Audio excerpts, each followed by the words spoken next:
Bonjour et bienvenue sur ma chaîne Savoir et Influence. Alors comme son nom l'indique, il est important de savoir d'où l'on vient pour savoir où l'on va, n'est-ce pas? Cette chaîne aura donc pour objectif de mettre en lumière les grandes réalisations des personnes de la communauté noire et ce dans différents domaines tels que la science, l'éducation, la recherche, la santé, la mode et dans bien d'autres. Nous aborderons également l'entrepreneuriat et les opportunités d'affaires à saisir pour se faire énormément d'argent, notamment à travers le digital, le e-commerce et dans d'autres secteurs d'activité.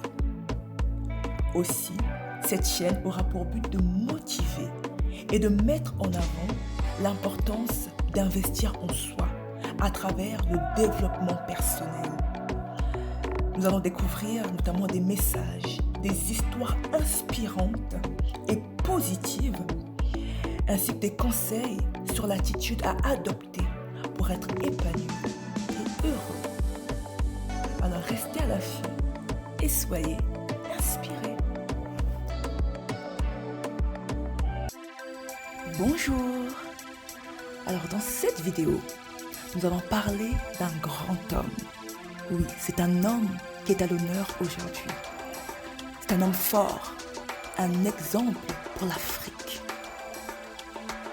Le père de la nation parti trop tôt. Je vous présente John Pombe Magufuli. Je vous raconte son histoire. Qui était-il? De son nom complet, John Pombe Joseph Magufuli est né le 29 octobre 1959 dans le nord-ouest de la Tanzanie, appelé à l'époque Tanganyika. Il est mort le 17 mars 2021. Donc cela fait 2 ans. C'est un homme d'État tanzanien. Plusieurs fois ministre, il est président de la République unie de Tanzanie du 5 novembre 2015 et jusqu'à sa mort en 2021. Il meurt seulement quelques mois après sa réélection pour un second mandat. John Pombe Joseph Magufuli naît sur les bords du lac Victoria dans une famille pauvre. Il vit dans une petite maison en toit de chaume, surveillant le bétail et vendant du lait et du poisson pour aider sa famille. Il étudie ensuite la chimie et les mathématiques, obtenant un doctorat en chimie de l'université de Dar es Salaam. Il travaille quelque temps comme enseignant à l'école secondaire de Saint-Djerama, puis comme chimiste industriel. Il était marié et père de 5 enfants. Nous verrons ensemble, à travers cette vidéo, 5 qualités qui représentent le président tanzanien John Magufuli. Qualité numéro 1, l'austérité. Oui, Magufuli, qui disait savoir ce que signifie être pauvre et qui avait promis d'améliorer le bien-être des populations, avait dû travailler dur pour financer ses études. Les rares fois où il sortait de son pays, c'était pour prendre part à des réunions en Afrique, toujours sur le continent africain. Durant sa présidence, jamais il ne mit les pieds en Europe. Ça ne l'intéressait pas d'aller flâner dans les rues de Londres, de faire des achats sur les Champs-Élysées, ni de se soigner dans un hôpital allemand. Ce qui le préoccupait, c'était de créer chez lui ce qui rend la vie agréable en Europe. Dès qu'il accéda au pouvoir, il réduisit la taille de son cabinet. Celui-ci passa de 30 à 19 membres. Le pays étant moins riche que le Kenya, Il était contre les voyages des fonctionnaires du gouvernement à l'étranger et avait aboli leurs exonérations fiscales. Ministres et hauts cadres de l'État pouvaient adhérer à de telles mesures parce que le président lui-même était exemplaire, parce qu'il n'était pas dans les dépenses inutiles ni dans le gaspillage des deniers publics. Il diminua la masse salariale publique en faisant la chasse aux milliers de travailleurs fantômes ainsi qu'aux fonctionnaires corrompus ou peu performants. Il mit également fin aux dépenses extravagantes, annulant les célébrations de la fête de l'indépendance, par exemple. Et nouvellement élu, il divisa même son propre salaire par 4, devenant l'un des chefs d'État africains les moins bien payés. Il fit également la guerre aux absences et au retard dans la fonction publique. Qualité numéro 2, la simplicité. Ces coréligionnaires catholiques étaient touchés chaque fois qu'ils le voyaient chanter dans la chorale paroissiale, jouer du tam-tam ou faire la quête. Il n'avait pas peur de se salir les mains en prenant une pelle pour ramasser les déchets se trouvant devant le palais présidentiel. Et quand il revenait de ses voyages à l'intérieur du pays, il aimait utiliser la voiture afin de s'arrêter en route et échanger avec ses compatriotes. Cela lui permettait de voir l'état réel du pays, de toucher du doigt les difficultés des gens et de connaître les aspirations de la Tanzanie profonde. Qualité numéro 3, le patriotisme. Oui, jamais l'ancien président n'a bradé les richesses de son pays.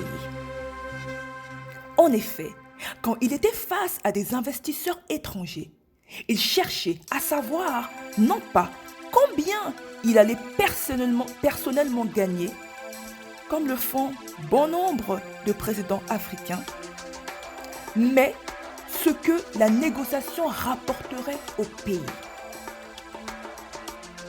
Il pensait à la population. La société britannique Acacia Mining, accusée d'exploitation minière illégale et d'avoir sous-évalué les exportations d'or de la Tanzanie, dut payer 300 millions de dollars et donner à la Tanzanie une participation de 16% dans 3 mines. Et plus de 250 conteneurs furent saisis au port de Dar es Salaam.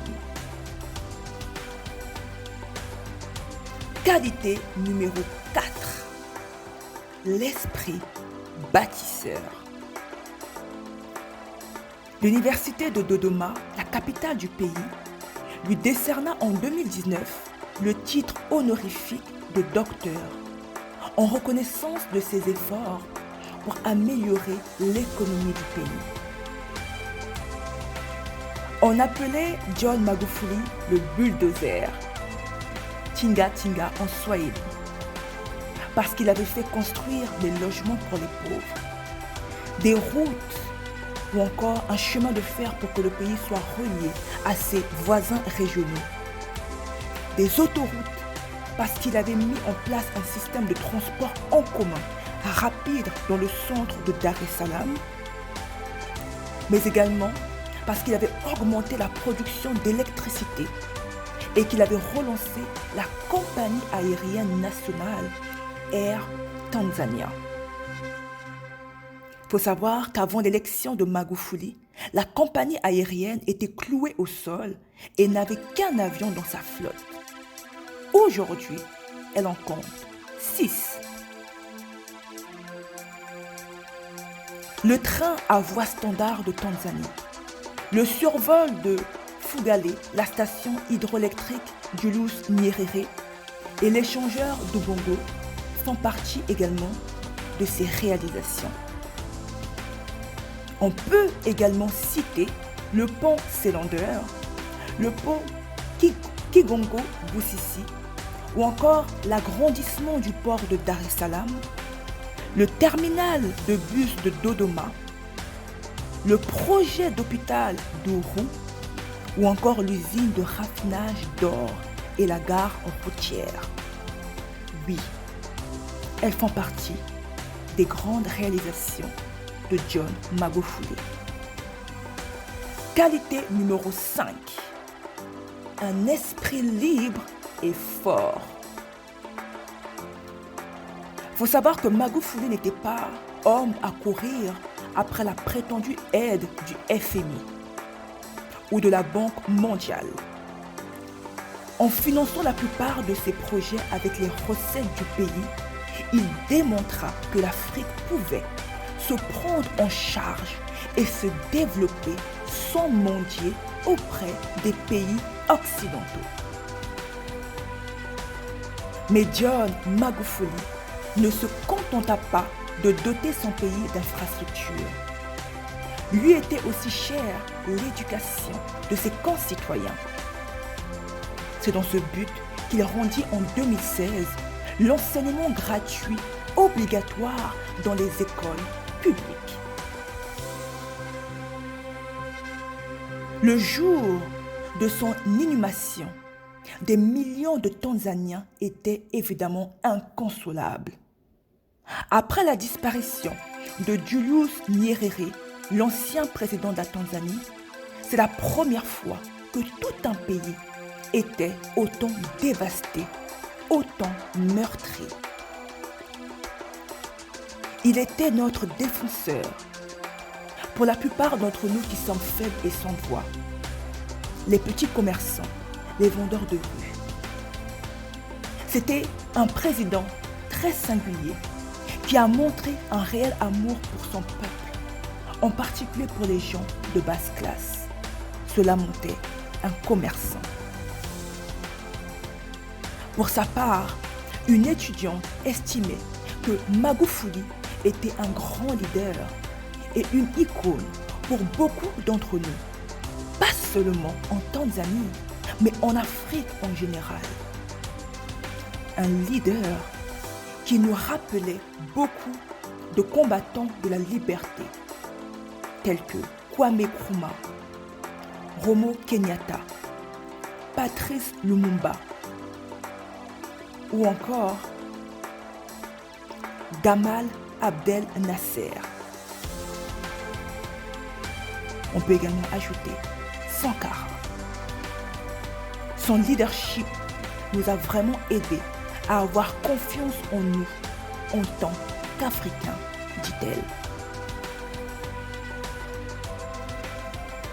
Ainsi, à un moment où certains, pour des raisons obscures, appellent n'importe qui grand homme ou homme d'État, il peut être utile de relire le parcours de John Magufuli, de revisiter ce qu'il fit en termes de réalisation, de grandes avancées et d'impact positif pour son pays et son peuple.